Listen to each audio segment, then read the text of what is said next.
And we're going to start off here just looking at some of the different type of strokes and things you'll be using while you're painting, like a hard edge, a soft edge, or a textured stroke.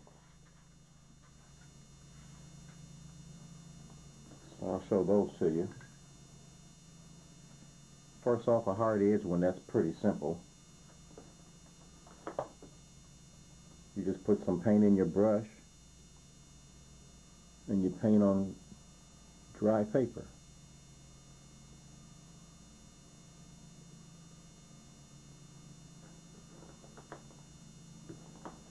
And you see the hard edges.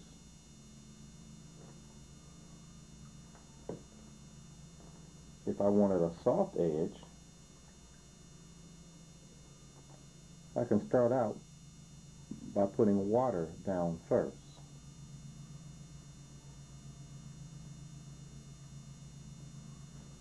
And then when I put paint inside of there, it's going to go to the edge, and you can see that that's a soft edge around there.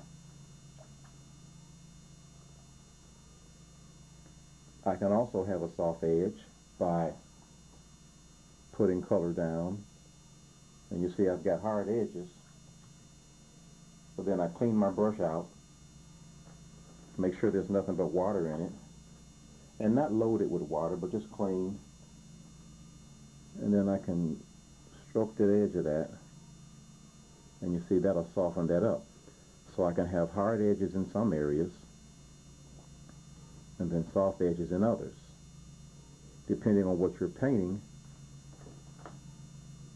that might apply, in some instances. And then what if I wanted to use this brush to show some texture? Put some paint in it. And one way of doing it is if I lay this brush on the side like this.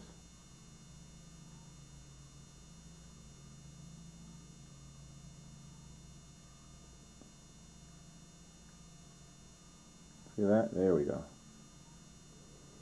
It can be too full of paint where before it wasn't happening, but now that some of the paint is out, you can see that you're getting a textured effect by laying that brush on the side.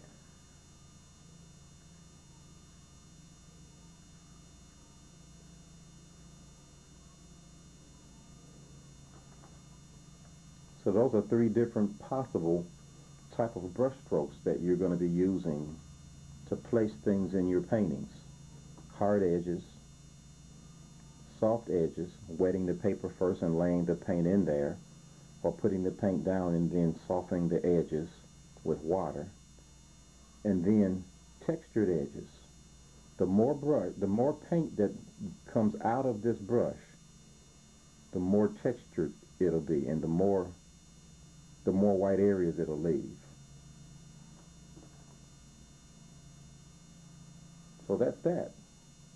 Simple little practice project to help you gain control over your brush and kind of know what you are going to expect, because it's kind of difficult if you've got a painting going and you really like what you're doing, but now you've got to put a texture in like this and you're apprehensive about laying that over an area because you don't know. But if you've practiced it and you know what you're going to get, then you could be much more confident of just going on into a painting and doing it. So one thing you can do is if you, let's say you needed to put some texture in an area, you can work this brush on a piece of practice paper until you get it where you want it, and now you know the brush is right. Now you can go into your regular painting and actually, you know you'll get this effect. So there you have it. Very simple, but good tools to use when you're painting. So you practice this. All right. Bye-bye.